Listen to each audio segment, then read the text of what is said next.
दोस्तों आदाब, मैं अतफर शाह। एक ऐसी पॉलिसी एजुकेशन की जो भारत की एजुकेशन को कहीं से कहीं पहुंचा सकती है, जो इंक्लूसिव है और एक इंटरनेशनल स्टैंडर्ड की है, जिसे हम नेशनल एजुकेशन पॉलिसी 2020 कहते हैं। दोस्तों, इसका जो पहला हदफ है, पहला टारगेट है प्राइमरी एजुकेशन के हवाले से, वो ये कि यूनिवर्सल फाउंडेशनल लिटरेसी और न्यूमरेसी को अचीव करना बाय 2025 प्राइमरी स्कूल्स के अंदर, यानी रीडिंग, राइटिंग और अर्थमेटिक पे पूरा एम्फेसिस। और ये जो एम्बिशियस प्रोग्राम जिसे हम निपुण भारत कहते हैं, national initiative for proficiency in reading with understanding, not just reading with understanding and numeracy, जो पूरे भारत में शुरू हो चुका है और उसके लिए इवैल्यूएशन असेसमेंट्स पूरे स्टेट्स में, यूटीज़ में होंगी, ताकि 2027 तक हम वो हदफ पाएँ कि NEP 2020 अपने फुल ब्लूम में, अपनी फुल कैपेसिटी में भारत के स्कूल्स में इम्प्लीमेंट हो, और उसके लिए क्या इंफ्रास्ट्रक्चरल चैलेंजेस हैं, क्या बाकी चैलेंजेस हैं, उनका एक पूरा जायज़ा हो।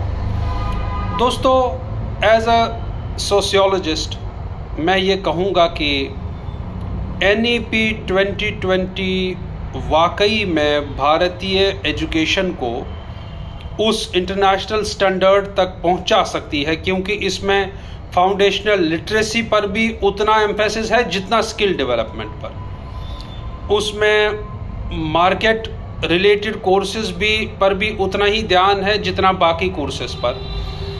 लेकिन जो सबसे बड़ा चैलेंज है वो हमारा क्लासरूम है, क्योंकि टेक्स्ट और कॉन्टेक्स्ट के बीच का फासला और उस फासले को सही से इवैल्यूएट करना एक बहुत बड़ा चैलेंज है। और उस चैलेंज को वाकई में अगर हम फुलफिल कर सकते हैं, वो है जो सिंगल इंग्रेडिएंट किसी भी सक्सेसफुल एजुकेशन सिस्टम का होता है, वो होते हैं गुड टीचर्स। और गुड टीचर्स दोस्तों ओवरनाइट पैदा नहीं होते, उन्हें बनाना पड़ता है। Good teachers with capacity building, with training programmes.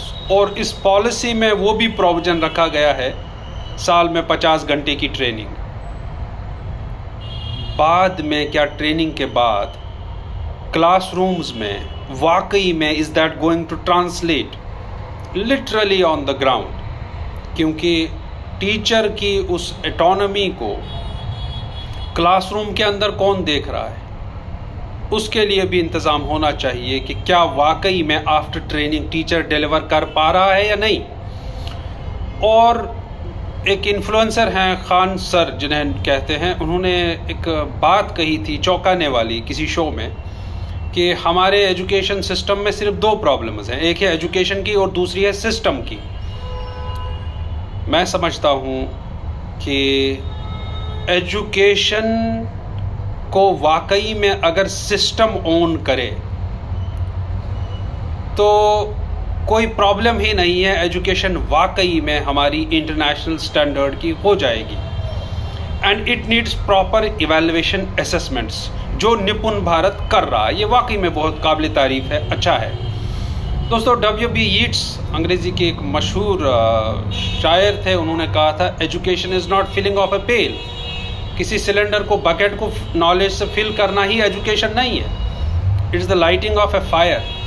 क्या आप स्टूडेंट्स में वो एंथुजियाज्म क्लासरूम में डेवलप कर पा रहे हैं थ्रू योर टीचिंग मेथड्स? और सबसे बड़ा सवाल यहाँ पे ये है, क्या टीचर्स ट्रेनिंग के बाद भी टीचिंग मेथड्स को वाकई में क्लासरूम में अप्लाई करते हैं, या हमारे क्लासरूम्स आज भी कन्वीनियंस क्लासरूम्स हैं, जिनमें टीचर की उतनी ऑटोनॉमी है कि वो आए और टाइम पास करे, वो आए और इधर उधर की कहानियां सुनाए, कंटेंट पे डिलीवर ना करे। और उसके लिए दोस्तों जो सिलेबस रिवाइज हो रहा है, जो करिकुलम हो रहे हैं, करिकुलम जो कंटेंट है, उसको देखने की ज़रूरत है कि क्या डिलीवर करा जा रहा है। और निपुण भारत अपने सक्सेसफुल इख्तिताम तक पहुँचे, उसके लिए एक्सपर्ट्स की ज़रूरत है, उसके लिए सब्जेक्ट एक्सपर्ट्स की ज़रूरत है, उसके लिए उन लोगों की ज़रूरत है जो गांव-गांव जाएं और स्कूल देखें कि क्या बोटल नेक्स हैं, क्या रोड ब्लॉक्स हैं अभी भी इस इतनी एम्बिशियस इंक्लूसिव पॉलिसी को इम्प्लीमेंट करने के लिए ऑन द ग्राउंड। हम सबको उसके लिए काम करना चाहिए। जो इनपुट्स दे सकता है टीचर्स को किसी भी माध्यम से, सोशल मीडिया पर, अपनी अपनी तरह से सारे जिम्मेदार लोग, सारे पढ़े लिखे लोग इस पॉलिसी को सक्सेसफुली इम्प्लीमेंट करने की कोशिशों में मदद करें। I think that is the responsibility of us all. Evaluation assessment वाले जो फील्ड टीम्स जाएंगी स्टेट्स में, यूटीज़ में, वो अपना काम करेंगी, बट उसके बाद उनके इनपुट्स को सही दिशा देना, सही इम्प्लीमेंटेशन देना और उन बोटलनेक्स, रोड ब्लॉक्स को सही आइडेंटिफाई करना एक बड़ा चैलेंज है। और ऑलरेडी हम इंफ्रास्ट्रक्चरली इतने डेवलप नहीं हैं, लिहाजा जब भी एजुकेशन की बात आती है तो सबका फोकस पहले इंफ्रास्ट्रक्चर पे जाता है, ना कि गुड टीचिंग पर। क्योंकि दीवारें कैसी भी हों, अगर क्लासरूम में डिलीवर नहीं करा जा रहा है तो उन अच्छी दीवारों का, उन स्मार्ट क्लासरूम्स का कोई फ़ायदा नहीं अगर content delivery of a teacher वाकई में कंटेंट नहीं है। और स्टूडेंट्स, जो हम कहते हैं ना कि रीडिंग विद अंडरस्टैंडिंग, और मैं इसका उल्टा कहता हूं अंडरस्टैंडिंग थ्रू रीडिंग। आप इंटरनलाइज क्या कर पा रहे हैं, एंड एज अ टीचर आपका स्टूडेंट कितना इंटरनलाइज कर पा रहा है जो आप डिलीवर कर रहे हैं। Going through professional routine traditional teaching methods, आप आए और पोडियम पे खड़े हो गए, आपने एक लेक्चर डिलीवर करा, आप ये बॉदर भी नहीं करते हैं एट टाइम्स किसने सुना, कितना समझा, क्योंकि आप अपने 45 मिनट काउंट कर रहे हैं। इस अप्रोच को चाहे प्राइमरी एजुकेशन हो चाहे हायर एजुकेशन हो, पूरे भारत में चेंज होना चाहिए। और टीचिंग और टीचर का समाज में दर्जा वाकई में उसको बढ़ाना होगा। और टीचर्स की ट्रेनिंग पे कौन लोग उन्हें ट्रेनिंग दे रहे हैं, उन्होंने खुद क्या किया है अपनी लाइफ में, उनकी एक्सपीरियंस कितनी है टीचिंग के मैदान में।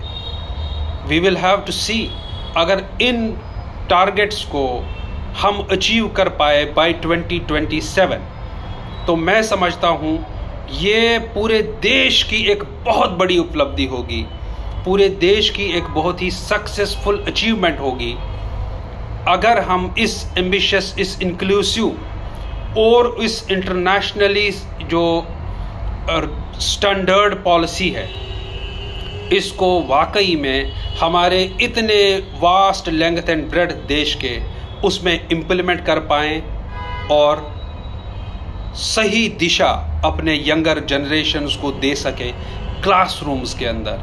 अगर आपका focus as a teacher content delivery in classroom नहीं है तो आप टीचर ही नहीं है। Thank you so much.